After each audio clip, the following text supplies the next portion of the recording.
What's up, everybody? Speaking of Smif and Wessun, as sure now some of y'all have seen that video that I did analyzing the video. Now, I wanted to talk about atmosphere and beats because I think this is something that really has been missing in rap for quite some years. It has come back every now and then, but I think this is really important in constructing a great beat. It should project an environment, an emotional state. There's got to be something about it that makes it, I would argue, even that dreamlike thing in general, but still, it needs to put you somewhere, right? And there's no better beat, hip hop does this in so many beats, so many great beats. But my point is, atmosphere is really one of those things that you really have to listen for and really takes hip hop production to a whole nother level. Let's use the example of Soundboy Burial because, you see, one thing that I realized, and I'll talk about this later in this video, hip-hop beats in general must be fly. That is actually a number one rule. All of them. It doesn't matter whether you're going for something gritty or something more upbeat or whatever. It's got to be fly. When you listen to Check the Rhyme, Tribe Called Quest, again, they've shown you how to do this. Mos Def, Common. It doesn't have to be gritty, but it has to be fly. It still needs to actually have some grit to it, and it still needs to be fly. But on top of that, it should have a certain atmosphere. It should put you in a state of mind. And this beat in particular is a great example of that because this beat is the epitome of less is more. There's not a whole lot going on, but it's brilliant. Every note is perfect. That shit is fucking phenomenal, okay? That's the perfect note. One note, right? I think. Two notes, whatever. With the in the background. That's it. Great beat.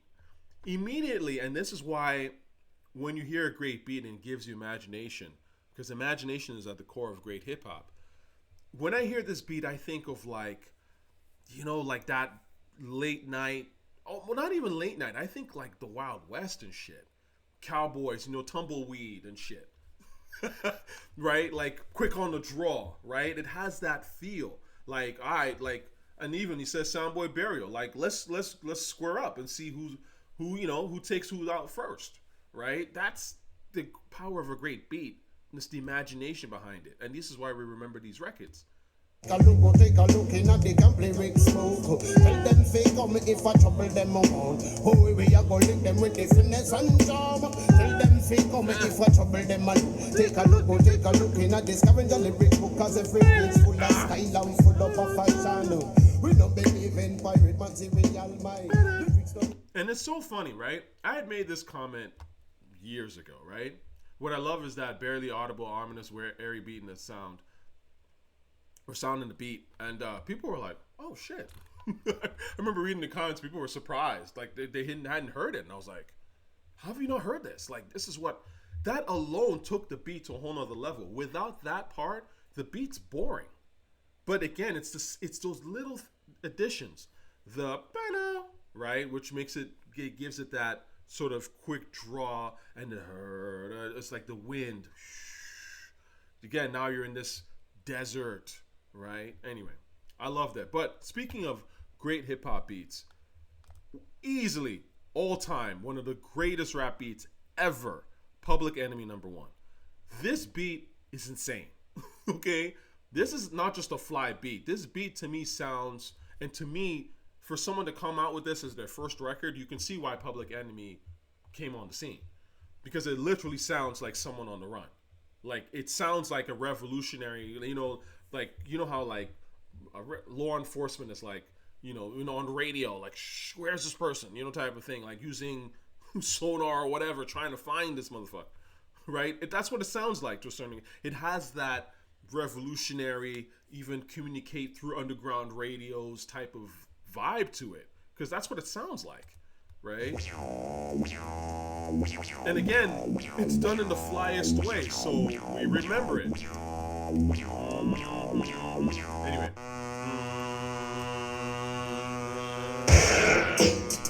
And then it starts off with a shot. That shit's That shit's dumb hard, man. Shout out to the Bomb Squad. That shit's dumb hard. This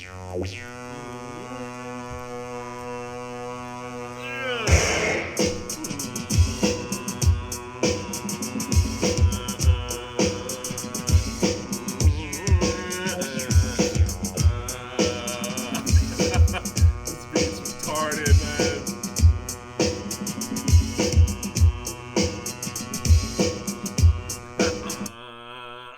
That shit. Mind melter. Holy shit. Someone said my beat for years. Yeah, man. Bro, this is the first thing you hear from somebody in 85. I think it was like 84, 85 when the song comes out. What? Mind melter. Another one. Right? The native tongues are about to proceed with the usual lingo. The usual rhythm. You hear this, you're like, where am I? Woo! I'm traveling through cosmic space and time and shit. Woo!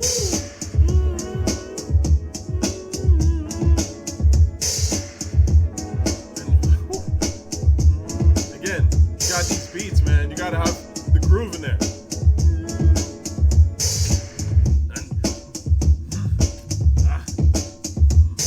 So, again, atmosphere.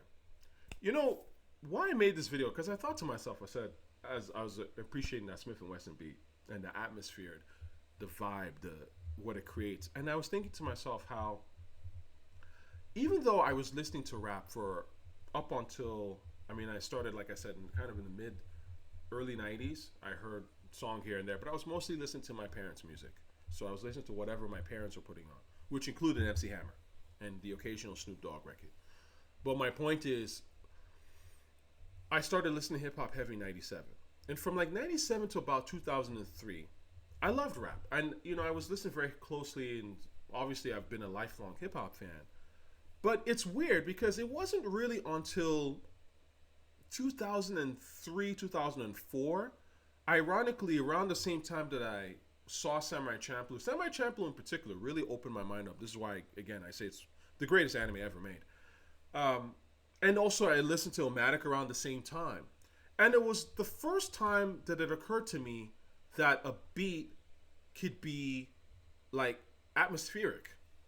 Even though, and it's wild that it took me that long, but this is where I'm trying to tell you about how if you don't go back and listen to older rap, you think that rap got invented in 2004 or 2010 or whenever it is that you started listening to it.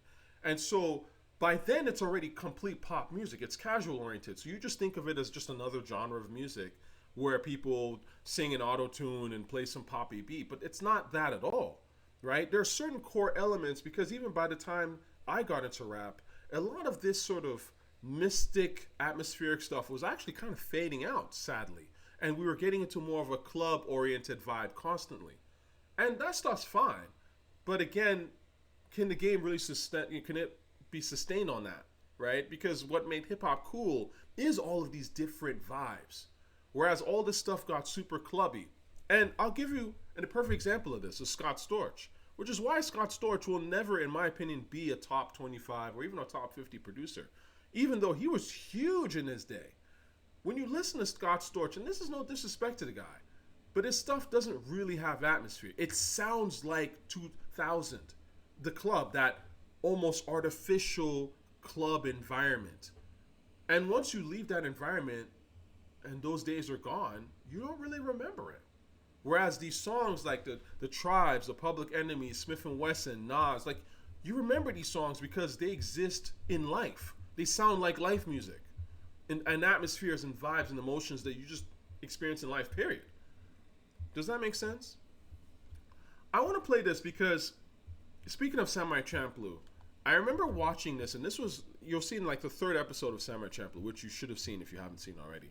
But it was a part where the character Fu, the girl, is talking about her mom. I think she's like reminiscing on a memory with her and her mom and how she, her and her mom used to argue. And this beat was playing in the background. And again, you have to remember, I'm one of the first people on the planet to ever see the show.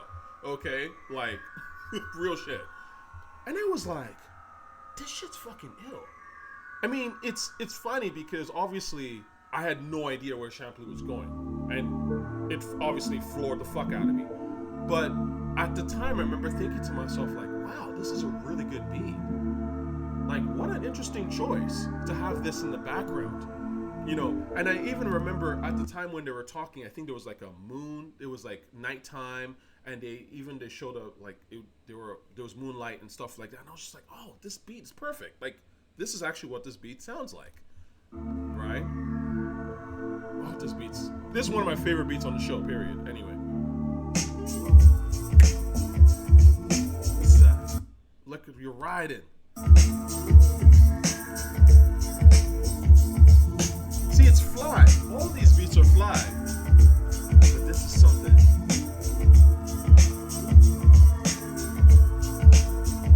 Shout out to Fat John.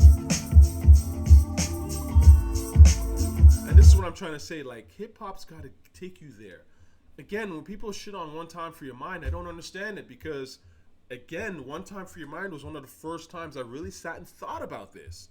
Even though, again, I'd been listening to rap for like 6 years in depth, but I was just listening because of something was fly. Again, I told you I came in mostly because my first album that I bought was Mace that I paid for, and Mace was a fly nigga, and I just like the fly beat because, again, all these beats gotta be fly. That is the basic. But there's fly, and then there's like atmospheric fly, right? Like life fly, which is a whole nother level of fly. And then you have most of these beats today that aren't even fly; they're just trash. Okay, so there are levels to this shit. And the first time I heard One Time for Your Mind, I remember thinking like, oh, this is dope. I was like, I feel like I'm right there with fucking Nas and shit. And, you know, so I'm sitting on a park bench with him, and he's telling me about Queensbridge, you know? We're like, One time for your mind, yeah, whatever. Again, this is Lifetime beats, right? Last example I'm gonna give, obviously, Pop Smoke. R.I.P. to Pop Smoke. But again, when you see these new rappers that come out and they actually make a genuine splash, it's because they have the production. They have that production that makes you go, holy shit, who is this guy? They become something greater than just a guy rapping, right? Again, I've talked about this archetypes versus stereotypes and how you can transform into a more of a mythical type of individual when you have these gorgeous beats in the background and you bring them to the forefront with your swagger, your vocal delivery, and what you talk about, right? Again, Bam showed you the blueprint, man. It's there. Melly Mel showed you the blueprint. Okay, it's not hard to figure this shit out.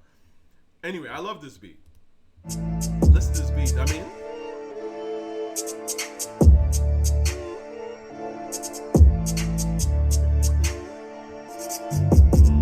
you're like, ooh, this is cool. But this is to me where it goes next level.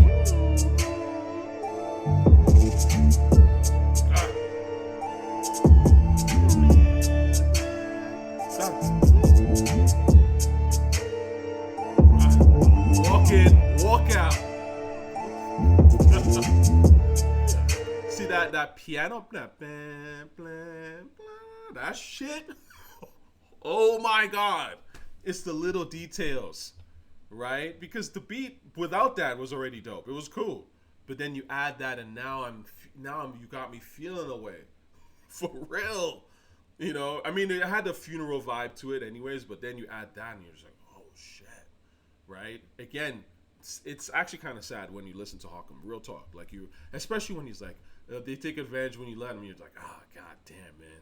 Talk about speaking, sort of your own demise into existence in a sense. But these are the things that make us. This is what separates Pop Smoke from every other drill rapper before and after. Is that they were just making these really generic beats that had no substance to them. Right? I mean, this is what it boils down to: substance. It's the feeling, the energy, the visual, the landscapes. You need this shit, man. Again, if you want to make great stuff, and this is for anybody, but in particular, of course, for my Toronto people. Toronto, we got to get better with the production, because the truth is, like, again, you've seen it with Drake. The reason why Drake took over He has Boy Wonder. Shout out to Boy Wonder. Boy Wonder's a fantastic producer. One of the best of the new school. I've said this years ago, man. Come on. It's anyone with a brain and with an ear can hear this shit. The only way you're gonna come out and sustain any kind of thing is if you have a producer. If you're the producer, great. Or find a producer. Find somebody that can give you that energy, that feeling, that substance in the beat. And if you are able to do that repeatedly, trust me, you'll win. It's, the blueprint's there. Anyway, love y'all. Peace.